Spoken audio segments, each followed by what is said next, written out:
happen. Gotta lead, I can't keep moving backwards no more. Stay focused, run it up and stack it. No more distractions, and I ain't getting stagnant no more. Believe this shit happen. Gotta lead, I can't keep moving backwards no more. Stay focused, run it up and stack it. No more distractions, and I ain't... What's up, gang? The reaction to why K.I. was trying to kill G Herbo for 10 grand, you know what I mean? If y'all don't know about K.I. was very respected in the street of Chicago. She was a killer. She's a girl killing that niggas all over the place. Real gang member. She was bad, you know what I mean? So this is a story why she was trying to kill G Herbo for 10 grand. Let's go, let's get it.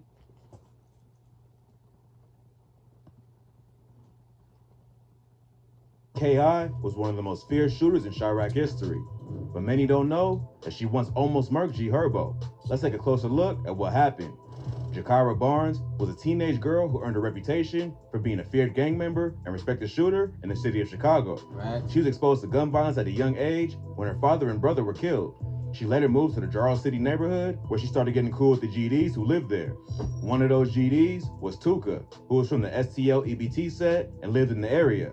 K.I. and Tuka formed a close relationship, and she would start getting close with other dudes in the neighborhood from Charles City and STL EBT. So when Tuka was killed in January 2011, K.I. was heartbroken. But this only made her turn up and go harder in the streets. Tuka was allegedly killed by the BDs in retaliation for the 2009 murder of a dude named Edric Walker. So K.I. directed her rage at BD sets like 600 and Wick City, which would later become O-Block. K.I. would later get revenge in August of 2011 after she and FBG Butter caught a BD named OD Perry lacking while riding his bike. K.I. and Butter were out looking for ops because it was Tuka's birthday. They were near the 400 block of East 64th Street when they saw OD ride past on his bike. So they both started shooting at him. OD would be killed in the shooting, and many have alleged that K.I. was the one who pulled the trigger. OD was a well-respected and high-ranking member of the BDs, and it came as a shock to many that he had been killed by a girl. After OD was killed, the BDs in Wick City started going by the name O-Block and vowed to get revenge on STL EBT, who were now going by the name Tukaville. So K.I. was the one who first sparked the beef between O-Block and Tukaville, which continues to this day. After OD's death, K.I. got addicted to the street life and became one of the most fierce shooters in Chicago. It's even been rumored that she started training younger kids in the area on how to rob and do drills like her. One of those kids was her cousin, Taekwon Tyler. In 2012, Taekwon would be killed while attending a house party with his sister. During the party, there was a fight, and shots ended up going off. Taekwon was killed by a stray bullet from another member of Charles City named Nashawn Flowers, who was later sentenced to 55 years in jail for the murder.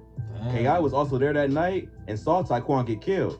After this murder, she changed her name on Twitter to Taekwon Assassin and started really getting reckless in the streets. In her bio, she also wrote #Taekwon Assassin, paid shooter, which let the world know that she was now taking hits for cash. At one point, a user on the website 4chan even hacked K.I.'s Twitter DMs and revealed that she was actually taking cash for hits. One of these messages seemed to suggest that she almost accepted $10,000 to take out G Herbo. The DM exchange shows a man whose face had been edited out holding a stack of money to his ear. K.I. asks him, "When you coming with the paperwork?" He replies, "I'm finna be in the Chi this weekend. We gonna link up. I'ma put money on all them." So the person hiring the hit wasn't even from Chicago, which is suspicious from the start.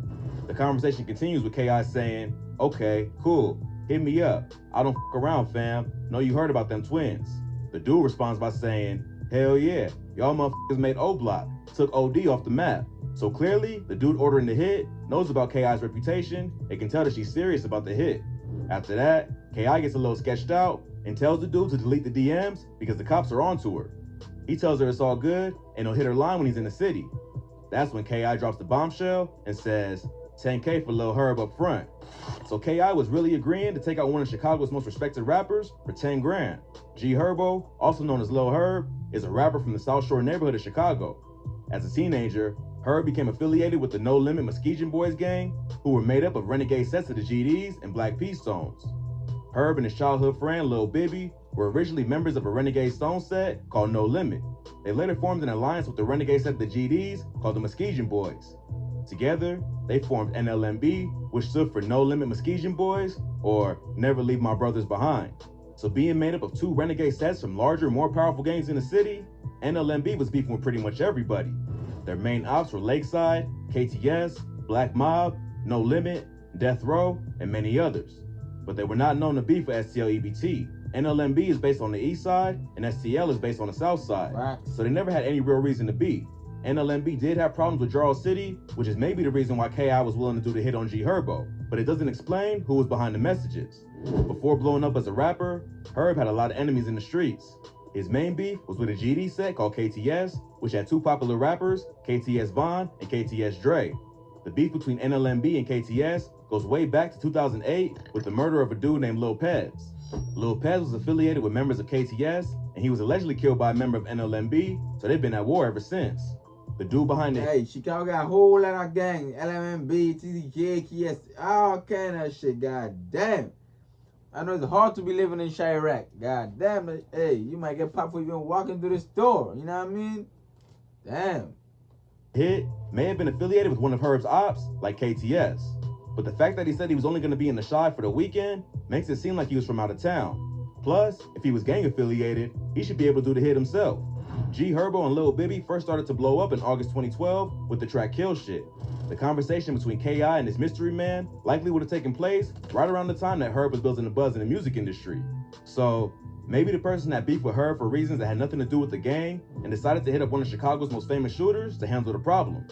Another popular theory is that the guy was just trolling, but KI was dead serious. Or maybe he was serious and just didn't have the 10 grand KI was charging.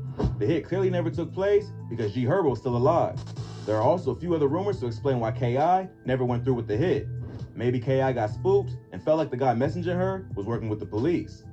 At that time, KI was well known by the Chicago PD, and they had been trying to take her down ever since the murder of OD. But she was smart with how she moved, and they were never able to get enough evidence to convict her of any crimes. Maybe her instincts told her that this dude was gonna get her caught up in the case and decided not to risk it. Another rumor is that the dude backed out after feeling like it may be a setup. KI was known to rob people, so it wouldn't be surprising if she decided to convince this dude that she was gonna do the hit for 10K, only to have the boys from STL waiting to take his cash and run. Or maybe the plan was still in motion when KI was killed. On April 10th, 2014, KI was on the way to a friend's house for lunch with FBG Butter and another friend when a shooter in a gray hoodie came up and started letting off shots.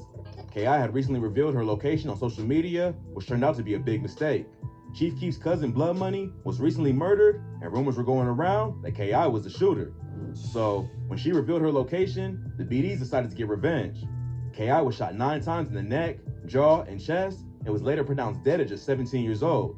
The rumors are that it was a group from O-Block who planned the hit, and it was King Von who fired the kill shot. Chicago police later leaked paperwork that confirmed Von was the primary suspect in the investigation, but the DA refused to take the case due to lack of evidence.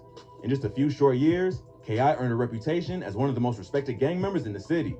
She was so well known that random dudes from outside of the city were willing to pay her to perform hits on famous rappers. It's still not clear who wanted G Herbo dead. It's also not clear if KI would have just finessed the dude or would have actually taken out Herb. But it does prove how influential she was in the streets of Chicago and how deadly she was as well. Who knows what would have happened if KI actually went through with it and took out G Herbo. It may have caused a war between STL and NLMB, and fans would have never gotten the chance to see the rapper reach his full potential. Luckily, the murder plot never made it past the DMs, and Herb was able to make it out of the streets before he suffered the same fate as KI. Shit crazy, man. But I know my boy Herb ain't gonna go out without shooting. You know, Herb be shooting back, you know what I mean? Shit, but hey, she was a little demon herself, I ain't gonna lie. Hey, leave a like, comment, subscribe. We're trying to run it up, man. Let's go, let's get it.